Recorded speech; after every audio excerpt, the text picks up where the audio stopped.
Let's start with the question. In your relationship, do you ever find yourself thinking, that's not fair, or I do more than they do? If so, don't worry, you're not alone. However, this mindset, rooted in the myth of relationship equality, might be doing more harm than good. So in this video, I'm going to talk about the myth of relationship equality, why it's so harmful, and what we can do instead.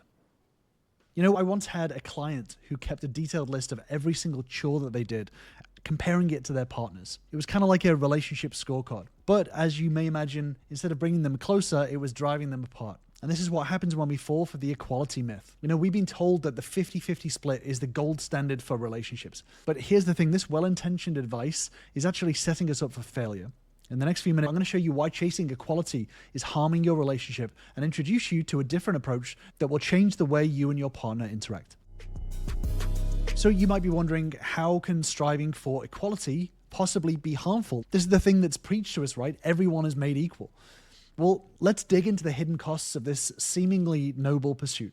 Imagine you're at home tallying up who did what chores this week. Maybe this sounds familiar to you. This scorekeeping mentality is a common pitfall when we're fixated on equality in a relationship. It's like trying to balance a scale that's constantly tipping one way or another. It's really, really exhausting. You're chasing this constantly moving thing. The truth is that we are fed this belief of a 50-50 equal relationship from day one, and we never take the time to actually question, is this correct? Is this effective? Is this right? And this false belief can lead to really serious relationship issues. Now, I've had members that have come to me with this idea that their relationship should be fair, and they were so obsessed with making everything fair that they would argue over who cooked dinner more or who spent more time with the kids. And it became like two people trying to split a sandwich atom by atom directly down the middle, so everything was 100% equal each way. And this is where the relationship starts to tear apart. But here's where it gets really interesting. Research shows that this pursuit of equality can actually make us less satisfied in our relationships. So when we perceive our relationship as unfair, we become dissatisfied regardless whether we're getting more or less than our partner. So think about that for a second. Even if you're the one that's benefiting more in the relationship, you will still feel more dissatisfied with your relationship. So it's a lose-lose situation. And this ties into something called cognitive dissonance in psychology. So when our actions, like constantly trying to keep things equal, don't align with our feelings of dissatisfaction or resentment, it creates this mental tension. So this tension can lead to all sorts of relationship problems, from communication breakdown to decreased intimacy and more. So the bottom line is that chasing a perfect 50-50 split is like trying to catch a unicorn. It's this mythical ideal that doesn't exist in the real world of relationships. It's also worth noting that our perception of fairness can change over time. So what feels balanced at the start of a relationship might not work years down the line. With no relationships will ever be equal. There will always be an imbalance. So instead of fixating on this idea of equality, we need to shift our focus towards something more meaningful and attainable. So at this point, you might be thinking, but isn't fairness important, right? I mean, it's a relationship. It's got to be fair, right? But here's the thing. Fairness doesn't necessarily mean equality. So what is more meaningful and attainable than equality? What we can do instead is aim for equity. So what is the difference between equity and equality? So equity takes into account the unique needs, abilities, and circumstances of each individual partner. It's not about splitting everything directly down the middle, but it's about each person contributing in ways that make sense for them and the relationship as a whole. So equity is not a term that you're going to find in many romance novels, but it is really crucial when it comes to building a strong and lasting partnership.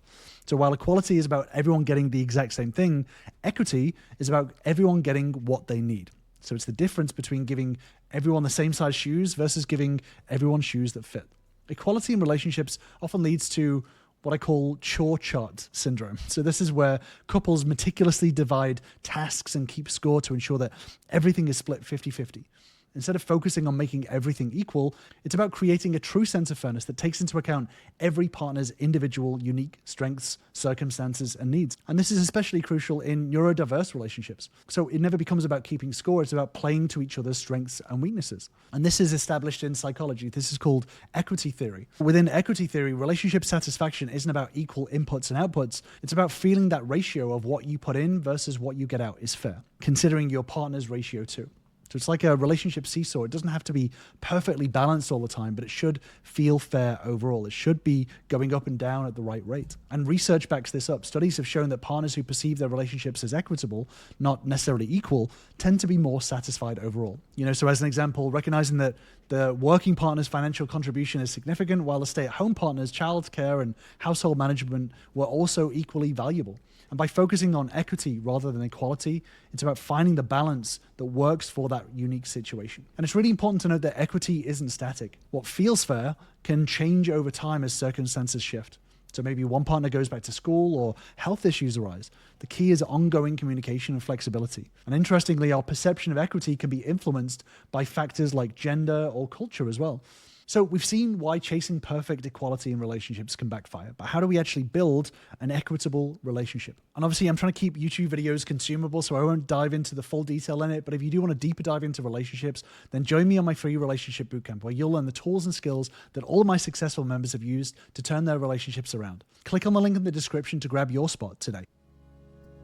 Well, first off, it's crucial to recognize and leverage individual strengths. Think about it. You and your partner are unique individuals with different talents and abilities.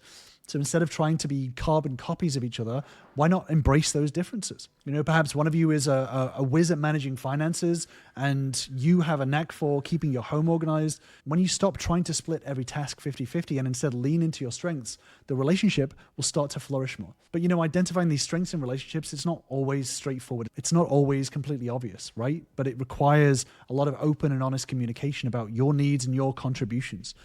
Understanding what your strengths are, where you may fall short. And for many people, it's easier said than done. It requires a lot of self-reflection on where your strengths are and where your weaknesses are. One crucial step of building an equitable relationship is maintaining your individuality. So this may sound counterintuitive, but having separate interests and goals can actually strengthen your bond. So cultivating yourself as an individual within the relationship to craft a truly interdependent relationship. An interdependent relationship is an equitable relationship where you're free to grow as individuals whilst also supporting each other's journeys. Think of it as two partners in a dance. You're not always going to be in perfect sync. Sometimes you're going to be a bit further apart. Sometimes you're going to be closer together, but you're always going to be moving to the same rhythm. So this is why it's important to foster mutual respect and allow your partner to bring their unique flavor to the relationship, because overall you're stronger together. You may have heard the saying, if you want to go fast, go alone. If you want to go far, go together. And that's what this is all about. When you're creating an equitable partnership, you're not just adding your strengths together, you're multiplying them. This is the whole benefit of a relationship, where you're crafting a relationship that becomes greater than the sum of its parts. So it can be easy to fall for the equality myth, but it causes more harm than good. So many of my members start off with this myth of equality in their head. And by the time they get through and their relationship starts to grow in the right ways and they start to craft an equitable relationship, they see the benefits and they see relationships start to skyrocket.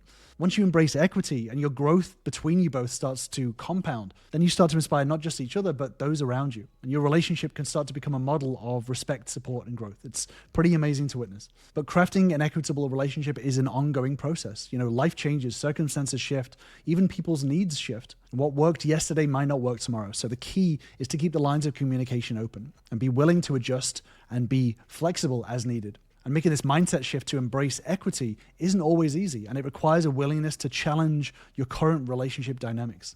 So start asking yourself, are you stuck in this equality myth? Are you valuing your partner's contributions even if they look different from yours? It's important to start asking these questions and start recognizing in your relationship, how can I talk to my partner to start shifting this relationship away from the equality myth and towards an equitable relationship? And of course, finding this balance and trying to cultivate this equitable relationship can lead to accidentally falling into this yes man mentality, where you try to agree with everything that your partner says in order to try to keep the peace. But falling for this mentality can actually destroy attraction and push you and your partner further apart. So if you do want to deeper dive into how to avoid falling into this yes man mentality, then I'll leave you with this video right here, and I'll see you over there.